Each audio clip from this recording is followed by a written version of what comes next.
Hey everyone! This is Hiroton Almighty 2011! Welcome back to Let's Play The Legend of Zelda Twilight Princess! In the last episode, we got up to Goron Mountain and geez, I'm tongue-tied. I'm mixing up my words. In this episode, we're in the Goron Mines, on our way to get the second Fused Shadow. Now, I want to point out the elephant in the room here. This is all post-commentary. Yeah. I just got finished with my last semester at Bronx Community, so pretty much I did this in my spare time, but I didn't have enough time to do commentary for this, as well as that too, the fact that I wasn't feeling completely well. Like, I actually was sick again, so yeah, this is the only video that's going to be post-commentary for a while, so don't worry about that. I just felt like I needed to do this in post because I want to do Twilight Princess now that I finally have the means to do it again, and yeah, I just felt that this was just, I just had to record. Anyway, now you'll see here, you may notice, even though with all the editing I've did and everything, this is not the music that plays in Goron Mines. Something that I wanted to address, as much as I love Twilight Princess and the soundtrack, with it being the first Zelda game to have an actual orchestral soundtrack, not synthesized or whatever, the dungeon music sucks. Like, there are a few, pieces that I like later dungeons that come along, but alongside Majora's Mask, with like the first two dungeons, Twilight Princess's dungeon musics, while they do fit the environment, I really don't like them. They're a bit boring, frankly. So I decided for this dungeon and maybe a few others, I'm actually going to replace the music in post with something else. The music playing right now is I believe it's the Cauldron from Sonic and the Black Knight. And yeah, I know, Sonic music in a Zelda game, but it's medieval, so it fits. This music's only going to be playing during the dungeon though, so it's not going to be playing over everything. But I couldn't like edit it perfectly so that I could you know, get it out during like the enemy encounters and everything. So it'll just be during the main dungeon. Anyway, the Goron Mines. The dungeon revolves mostly around the iron boots, which you saw before how the iron boots made us heavy to press switches and everything. And there's another mechanic coming up that's going to be very, very helpful and is also very cool. Another fun fact about this recording, I had to record this session 4 times because I don't know what's wrong with my computer. Like, during that time, like, I was having a lot of viruses and everything, but my computer slowed down the video like crazy, and I had to stop the recording like 3 times. So this is actually in chunks, which I'm glad I'm actually been able to do this in post-commentary, because I would have been annoyed if I had to keep doing this. Anyway, there was a small key in that treasure chest, and it's funny too, because with post-commentary, I find it hard to keep myself up with everything that's going on in the video, and this footage I actually recorded, like, I think it was like a good, like, month ago. No, it wasn't that long. I think it was like 2 weeks. But, yeah, so I'm done with my college classes for now, and I got an acceptance letter to the college I want to go to for, the performing arts and everything. If you notice the quick edit there, the reason that's there, and the reason why my hearts are so low is because this room, I've actually died, I think, like 2 or 3 times trying to kill a freaking Dodongo. I'll show those clips right now, just because they were really funny failures.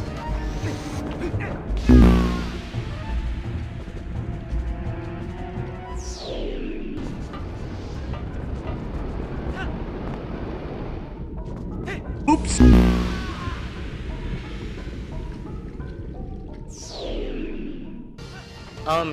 So, yeah, as I said, these things are Dodongos, and I spent so long trying to kill them, it's not even funny. You kill them the same way you do in Ocarina of Time or whatever, but they're very, very tame compared to those. It's funny, too, because in the other games, they're, like, you know, dinosaurs and everything. It's kind of weird how this game took the approach to make them look like, geckos, like, mixed with, like, a crocodile. It's, I don't know, like, I kind of don't like their design here, if anything. What else can I talk about? Oh yeah, something I actually discovered recently, that I never pointed out when we started the LP, a long time ago, like back in November. Something that I never pointed out, The reason why, like, a lot of people don't like the intro to Twilight Princess, like, it's very boring and slow-paced, like, the tutorial is just painfully slow.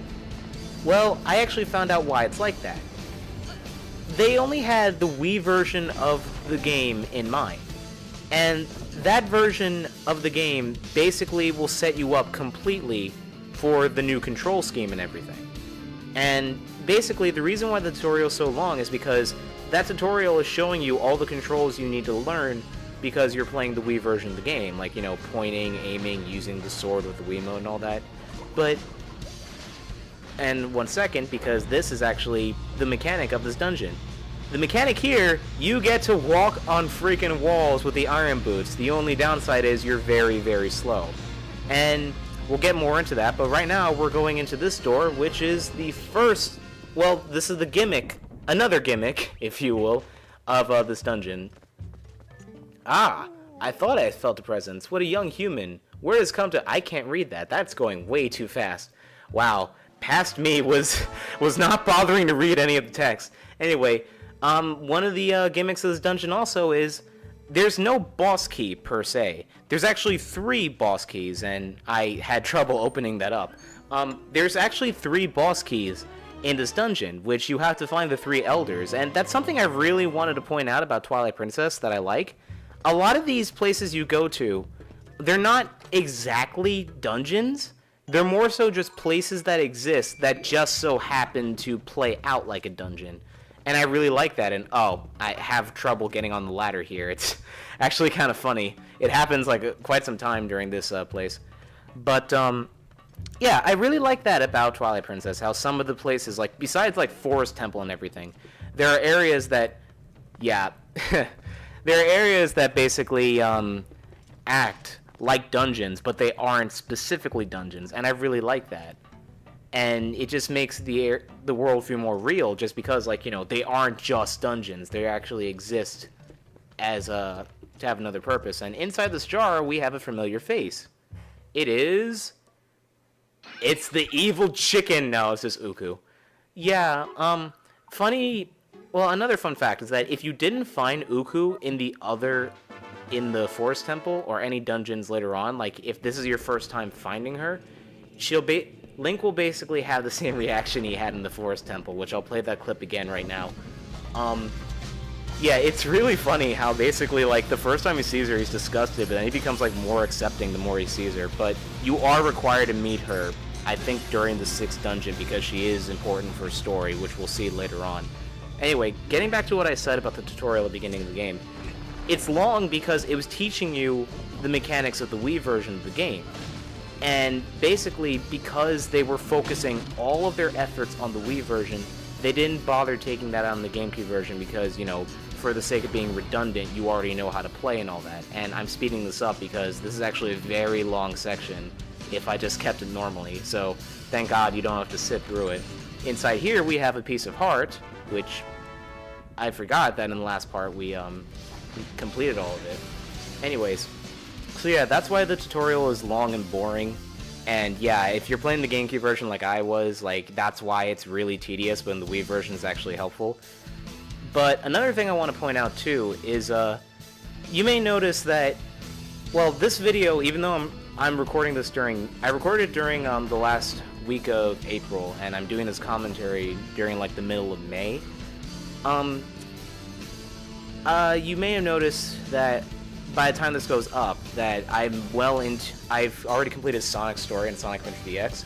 How I figure I'm going to split up the 2 LPs, mostly because DX is a shorter game, is because I'm going to do a lot of Zelda videos. Like, I did 12 parts of Twilight Princess before I decided to take a break, and then I started Sonic. So what I'm going to do is basically, I'm going to do at least 2 or 3 dungeons, or at least a lot of plot progression in Twilight Princess, take a break, and go back to Sonic Adventure DX. And every time I complete a character, I'll go back to Twilight Princess, and so on and so forth. But Twilight Princess will obviously take longer, but you'll still get all the content from Sonic. And I was too slow, and I missed the rail is late. That's not a rail, that's a magnet, excuse me. But yeah, that's another gimmick. You have to press switches, and these magnets will actually take you where you want to go. And here's the first cut between recordings because my game started skipping frames like crazy here. Yeah, you can see it right there, and you can kind of hear it in the audio, but I cut it out. So basically, I had to stop recording and, you know, scan my computer, then start again.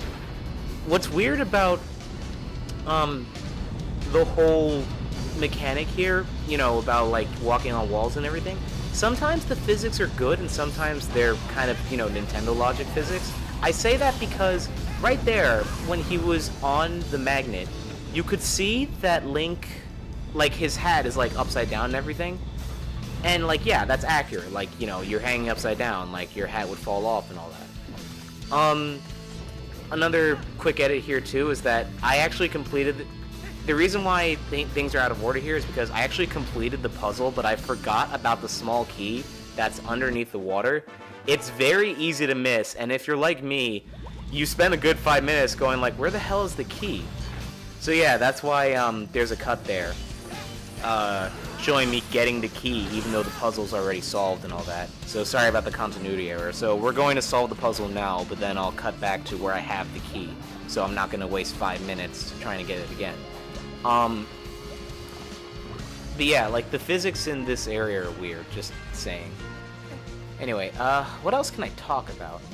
Oh yeah, well, the whole thing about my college is that, like, this semester has been hell, saying the least. Like, I love theater and everything. Okay, here's an example. Like, yeah, like, you notice how Link's hat is still, like, going down. That's really bad physics. Oh, and here's another cut coming up now because the game started skipping frames again. So yeah, like, my college, I love theater, I loved art history. History I tolerated just because I needed the class and everything, but my god, I was stressed out that, like, I just finished 2 term papers, so, like, I'm done with all my work, and finals are next week, but I'm not really going to worry about them because overall they're going to be easy, and, you know, my performance, I'm ready for it and everything. I'm playing the role of Pyramus from A Midsummer Night's Dream, and essentially I got an acceptance letter on Monday from Lehman College, which I'm really happy about because even though, like, I would have had the same effect if I went to Hunter or City because they both have degrees in the performing arts, I'm still glad I get to go to Lehman because it's literally like I don't have to take the subway every day. I can just walk to my house, and not only does that save money, but, like, I know where it is. I've been on the campus before, and plus, like, I've seen plays there, so I know how a lot of the theater stuff works, and I just love doing that. And his sword went through his hat. Over to the right here, which I speeded up, I believe, or not. Okay, I guess I don't remember accurately everything that I did here. Is another piece of heart, which, spoilers! But, yeah, so I'm still a bit stressed out, but oh my god, I'm so glad that my classes are over, and I basically have, like, the whole summer to myself to, like, look for jobs, play games, catch up on projects, and, like, do this stuff and all that. But yeah, I'm really happy about that too. One thing that sucked that I gotta bring up too is that actually, I kind of, well, one of the classes I have, Bio 24, first of all, I really hate that class. Like, I wanted to take Bio 21 because that was actually what was required of me, but I took Bio 24 because that was the only one available because they messed up. Those are BMOs, by the way, and they hurt. I messed up. They screwed me out of getting Bio 21 because, like, they were late registering my classes and everything, so I had Bio 24. That class is hard for all the wrong reasons, and I really hate the fact that it's one of those classes where they expected you to take Bio 23, and if you didn't, the class is super hard because it's like, oh, you didn't learn it? Too bad. I mean, like, the teacher's nice and everything, and my classmates are nice, but that class makes me physically depressed. I just hate that class so much, and I am so glad that I'm done with it, with the exception of the final. Again, also, the small key is over here, really well hidden. This area also, if you remember when I said get the Hylian shield, even if you want to grind rupees to get the Hylian shield, this is another reason, because this place is crawling with fire arrow archers, and your shield will burn easily. Actually, this, I believe I said it before, but this area, well, this dungeon, per se, is actually where my Ordon shield burned when I first played the game back in 2006. Just because I didn't see it coming, because I didn't know I had to buy the Hylian shield. It's actually pretty easy to get over here. Just wait for the thing to go up, and yeah. So I'll talk about the bio thing after we go through this door. Inside this door, with the Goron insignia, is our second Elder. Am I slow enough to actually read the text? Oh, the young human, I'm black. No, apparently not. Well, I think what I did is that, like, I sped through the text, and then halfway I stopped speeding through so I could actually read it in, like, a voice. No, I'm still speeding through it. Whatever. I was still, like, somewhat sick anyway, so I think that's why. Anyway, he's talking about a hero's weapon, so guess what's coming up, guys? A mini-boss. So, about bio. I was in lab, and I usually bring my PSP with me, because I have all my drawings on there for, like, reference and everything for when I'm coloring, or when I need to remember what a character looks like if I don't remember them by heart. Yeah, I guess maybe it's because I, like, misplaced it, but I kept telling myself, like, because, like, I put it in the desk where I was sitting at, and I kept telling myself, like, remember to put it away before you leave class. I forgot to put it away, and it was in that desk, and, yeah, I noticed, like, at 7 o'clock at night that it was gone, and I, like, contacted the school and everything, and I went in the next day, like, an hour early, and they, like, let me search the lab, but they told me, like, another class came in before me, so, yeah, it's pretty much proving my point that if you leave anything at school, there is no lost and found, it's just gone. So, my PSP is gone, and I ordered a new one, which it should be coming in sometime this week. Like, today is, like, the first day that it's supposed to be here, but it isn't, so it's coming in later. What's cool is that if you tilt the camera, you'll actually see it from Link's perspective, so it kind of messes you up, but at the same time, it's a cool camera angle. So yeah, like, I'm not really hurting, because I can just hack my PSP and, like, get back my game, because it had a copy of Persona 3 Portable, which, again, like, I can just hack my PSP and get the game back, no problem, but, okay, I'll get back to the story in a second, but, in here is the mini-boss. Warning, you want to have your iron boots on. This boss is going to suck if you don't have them on. Anyway, you automatically warp on, and... Whoa, human? What business does a human have coming here? None. No business. This is a forbidden place. I'll protect this treasure from you. Wow. That was actually really difficult to say. I need a drink.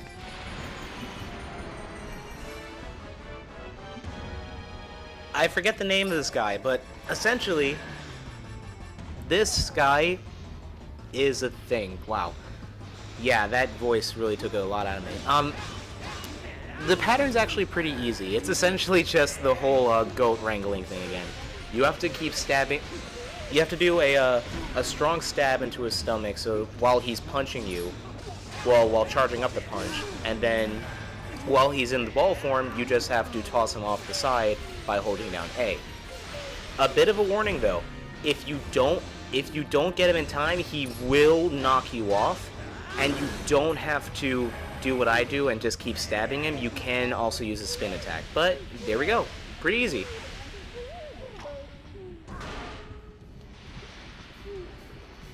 Ugh, that hurt a lot. Who knew that humans were capable of such feats of strength?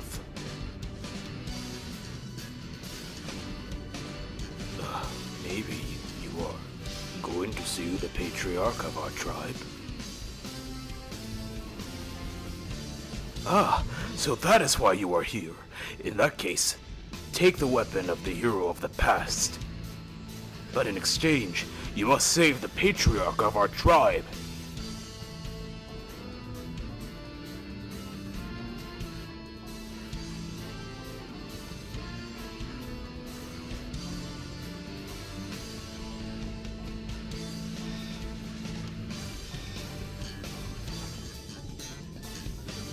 With skills like yours, Even the Patriarch can be brought back to his senses. Take the hero's weapon and save our Patriarch! What's weird is that I accidentally talked to him again. It's still really weird to me, especially coming from the other Zelda games, that we had to fight Gorons in this. I don't know, like, it's just so weird that they're a friendly race, and this is the first time that they're actually shown in an antagonistic view. Jeez.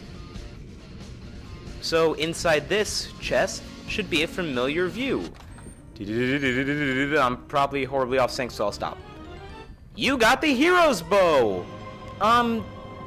It's not explained why it's called the hero's bow. I guess they're trying to say it's the same one used by Skyward Sword Link, but... Oh yeah, I messed it up here, but you can actually instantly kill these things by doing the ending blow, but... Goodbye, Rupee. But essentially it's... You have to have the risk of being hit by their fire, and it sucks. Anyway, ow! Jeez. Okay, yeah, these fire slugs really suck. You may notice we're surrounded by Beamos in here. You can't move these as hard as you try, because the moment you try to go up to one of them... Ah, they're alive! I can't yell, because I, like, really killed my throat with that other voice. Anyway, you don't have to destroy all these, you just have to destroy the one that attacked you at first, and this one right here. But I want to, just because I want to feel safe. Now, I gotta say, using the bow in the GameCube version, again, something I will praise Zelda for is that it's one of the only series I know, like before the motion controls and everything, where you did not need a reticle to, like, know where you're aiming. Like, you can aim, like, almost perfectly, and it doesn't have to, like, be, like, a first-person, like, stereotypical thing, or like something like Resident Evil where they had, like, you know, a laser pointer. Sure, like in Twilight Princess and Skyward Sword they had it, but I don't know, like with Wind Waker and the GameCube version of Twilight Princess, like you could see how, like, I'm aiming, like, quite well, even though none of that it doesn't have any of that. Something I should point out though is that in this game, like you notice with the slingshot and the bow and arrow, it's all done in first person. In the Wii version, it's done over the shoulder, similar to Resident Evil 4. This is fixed.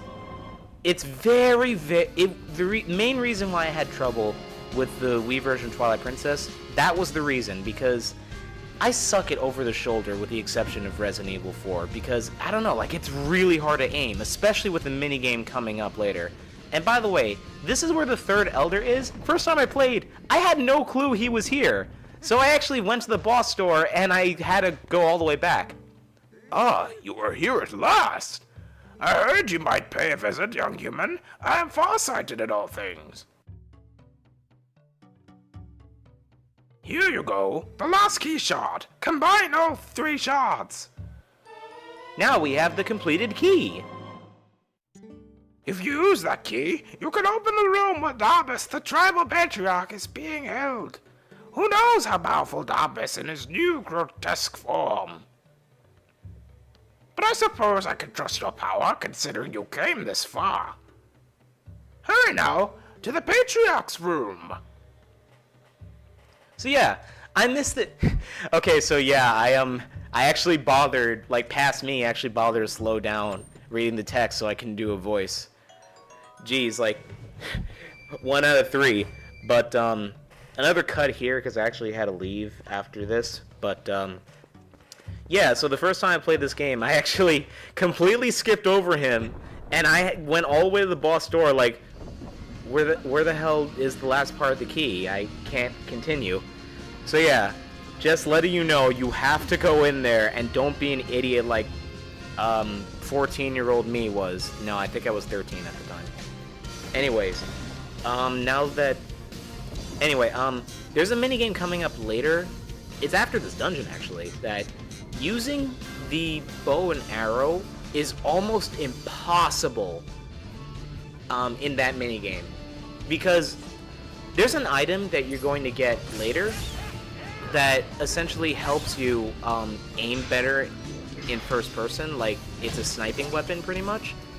And yeah, in the Wii version it helps, but basically to get the reward from that minigame, you can't use that item. You have to use the bow and arrow by itself. And using it in first person is so helpful for this minigame that having it over the shoulder in the Wii version absolutely sucks. People complain about, whoa, I didn't even see the Dodongo come after me.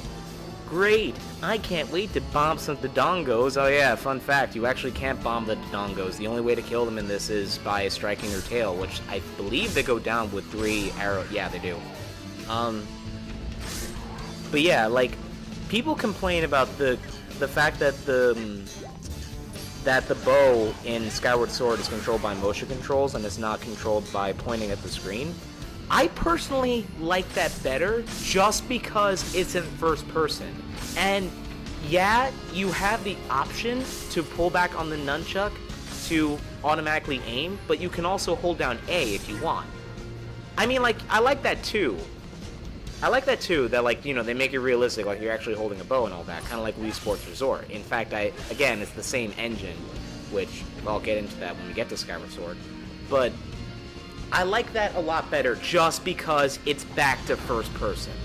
I really could not stand the over-the-shoulder controls in the Wii version. Anyway, if you want, you can snipe that Dodongo from all the way on the floor, and don't be like me where I'm struggling to hit him from up here. I kind of find it cool that you can use your bow when you're defying gravity, even though my hat is defying gravity now too. So the switch is over here. Just hit it, and that will take us back to the first crane room, where a treasure awaits us, and now that we have the bow, we can progress further in the dungeon.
You notice how there were Tektites in this room before?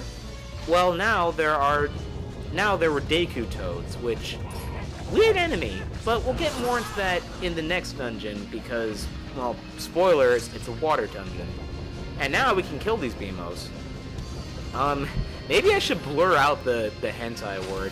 No, I think it's pretty common that people have things. Well, if anything, also my manga and stuff are on there, so unless the guy deleted all of it, he'll be in for a good read. It's weird too. In this room, you notice how now there are Bulbins waiting. Sometimes they'll be here and sometimes they won't. And I don't know what the requirements are for them spawning. They're showing you a cutscene now where basically they're showing you if you have the wooden shield, you're basically f***ed because, yeah, they have a thing. So now we can destroy this Beamos and get past it because that's where we have to go. I kind of find it weird they show a cutscene showing that they have fire arrows and everything, even though before we clearly saw them have fire arrows, so why do we need to know now? I guess they're kind of stressing, like, don't use wood. Don't use good wood! Now, they're also showing you here that you can easily blow them up by using explosive barrels, which, thank you for showing us your, like, one weakness. I forget if I do it here, but you can actually take out the commander and make it so that those guys have a hard time finding you, because since he's issuing the orders, and wow, I didn't think they can actually hit me from here. Since he's issuing the orders and everything, basically by taking him out, they'll have a harder time trying to hit you. and I'm having a hard time stepping on the button, actually. If you can hear those noises in the background, by the way, I apologize. They've been drilling outside for like a good while, and it's really awkward. I like how they're trying to shoot me in the cutscene. Who's firing anyway? There's like, I think there's like 4 of them, and like 3 of them are just there, like waiting for the cutscene to end. One of them's just being an asshole, just like, fire, fire, fire. Well, we have to go on, yeah, there's like a guy all the way over there. We have to go on that crane and open up one of those doors, but, oh yeah, and you can snipe these guys now if you want. It's weird that when you go down, they won't try to hit you. I don't know, I kind of find that really weird, and by the way, I like how I missed like 3 times, even though it was right in front of me. It's like, wow, I'm a really poor marksman. Kind of reminds me of when RuneScape was popular. I actually called myself Marksman Eloy. I don't know, because I didn't know how to spell marksman either. You don't have to go down here. This is only a place to go if you accidentally fall, but there actually is a treasure chest down here that I want to collect just because I have an OCD, and that treasure chest down there is going to be bothering me if I don't get it. Plus, again, for the next section past this dungeon, surprise, surprise, you're going to need your rupees. So in there are 50 rupees, and I'm so glad I had under 250, because if I had more, this would be the first case where it would say your wallet is full, so you had to put the money back. I really have a love-hate relationship with that, and over here I realized that door is actually hanging above the water, as stupid as that is, so I actually do have to go back up and ride the crane again. I didn't bother cutting that out, mostly just because I'm showing, like, yeah, it's kind of stupid that you have to do this. And if I'm correct, I think they shoot me off the ladder. Oh, no, they don't. So, I have a love-hate relationship with that, mostly for the fact that, I like it because you can always go back if you're short on money to get, you know, to get more money and everything. But I don't like it at the same time, because it's like, you know, why can't it fill up your wallet? Why do you have to go back? And also, I realize I missed the chest, but like I said, I can't carry any more money. Anyway, this is the area that I actually lost my Ordon shield when I first played the game. And because those 2 guys I just took out now, I didn't realize they were there, and they completely burned away my shield. I like how I went through the whole dungeon without getting hit by them once, and then one stray arrow destroyed my shield. I was so upset because I really like the Ordon shield, as I said numerous times in this LP. I put away my sword now, but that's actually a bad idea considering I'm going to take it out in just a few seconds. The moment that you cut this door, there is a ton of enemies for you. I think there's a total of like 8, but yeah, like, my computer was lagging here like crazy, but all you have to do is just hack and slash your way through, and you're done. These enemies aren't really a challenge, so put away that sword, Link. You deserved it. And green rupee! 1 coin, 1 coin. Anyway, inside here is a heart, because now that you have all 3 pieces, should you have found all of the elders, inside here is the boss. We must say goodbye to this wonderful Sonic music. Don't worry, we'll see it again eventually. And now we enter into the boss room. They said that Darbus touched something weird and turned into a monster. How ugly could he be? Well, I guess we're about to... Whoa! Yeah, that's pretty creepy. Well, Link has no fear, so he's going up to it like a boss. So, maybe try talking to him? If he understands English or Japanese or Hylian, I don't know what they speak. And, uh-oh. That's never a good sign. By the way, the first time I saw this boss, it was actually in a Screamer video, because they were showing all the creepy bosses in Twilight Princess. And, like, they played, like, their roars, like, really, really loud. And, like, that terrified me for all the wrong reasons, just because it's like, wow, I was just looking up a guide for these bosses. I did not want to be scared. Something I'm ashamed to admit, although I think I said it before in this LP, is that when the game was coming out, because, you know, I got the GameCube version, I didn't get the Wii version, Um, the Wii version was out, for 2 months before the GameCube version came out in December. I actually looked up a guide on how to beat all the bosses, although I watched them out of order, so I didn't exactly know what the sequence was. So I knew how to beat all these bosses prior, I just didn't know what order you fight them in. But yeah. Anyway, so Darbus is actually pretty easy, or Pyrus as he's called. He actually kind of looks a bit like Pyron in Kid Icarus, even though Kid Icarus comes out like 6 years after this. It's actually pretty easy. All you have to do is shoot an arrow at his eye, and then put on your iron boots and make him trip by grabbing onto the chain, then start hacking and slashing at the eye on his mask. And again, I love the music that plays when Link has the upper hand. Sadly, it doesn't have an actual name. It's the invincibility theme in Spirit Tracks, but it has multiple versions on the OST, and it doesn't really have a name. I think it's just like Link has the upper hand or something. I can probably put it on screen, like if I actually learn if it has a real name. I like how it just looks over here also, it's like, there you are. Oh, that wasn't nice. So, just trip him one more time, and 3 is the magic number in Nintendo, so we walk over to him one more time, and finish! Now, I don't do it here, but I've actually done it before in, when I played through the game, I think in, 2009, because I played this game, a good, 20 times. If you press A fast enough, like I said when we fought, Diababa, Link will actually put his sword away in the cutscene, but he'll still do the animation of putting his sword away, which I find really, really funny. So this is also the first boss we don't exactly kill, we just free them of whatever powers were taking control of them. So, now we get our second Fuse Shadow, and I guess Midna has a story to tell us for this, so I guess I'll leave it to her then.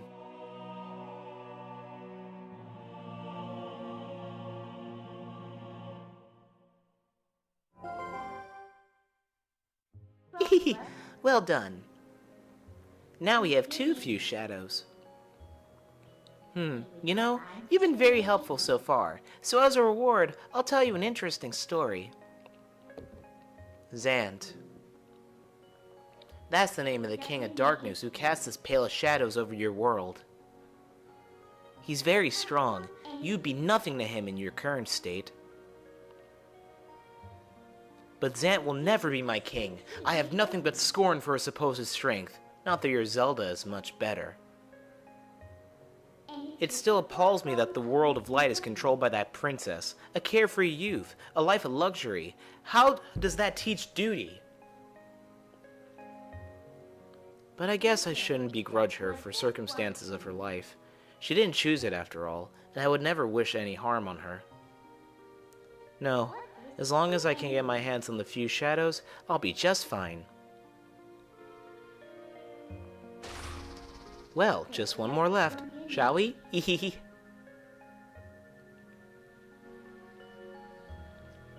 Now, if you want, you can actually go up and talk to Darbus, and he basically doesn't say anything important, but...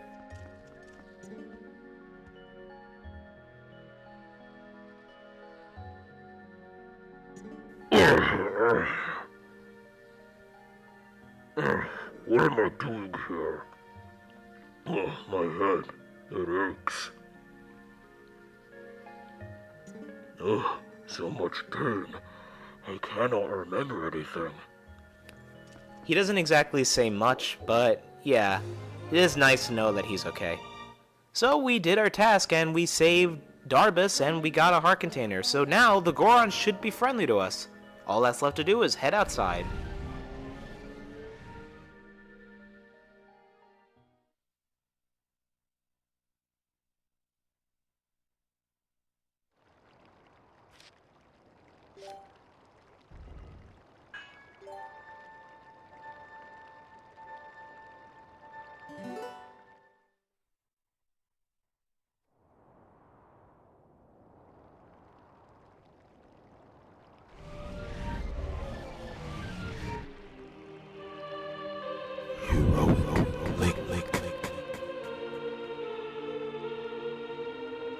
North of here, across the plain, and past the great stone bridge, and the lands guarded by the spirit Laneru. You shall find the one who you seek.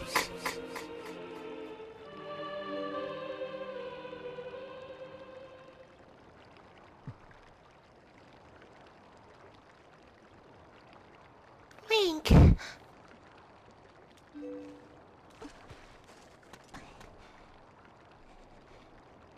Ilya.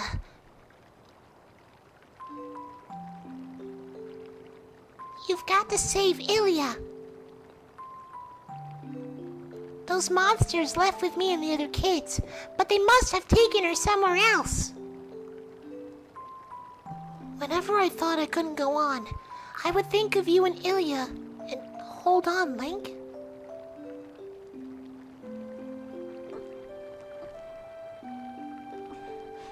See? I'm fine now.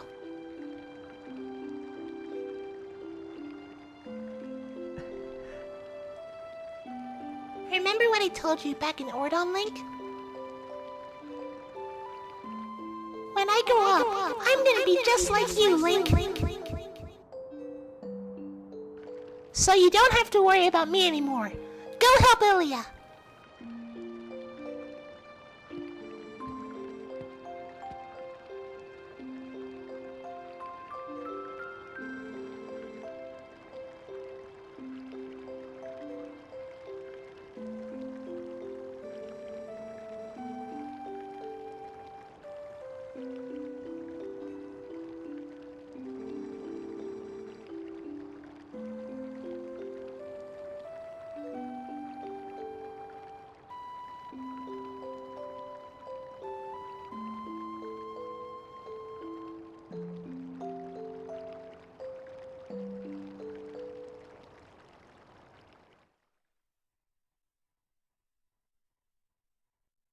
So, not only is Colin okay, but now we know where our next location is. We have to go to the Laneru Providence. So, in the next episode of Legend of Zelda Twilight Princess, we're going to do just that. But first, you have to go shopping!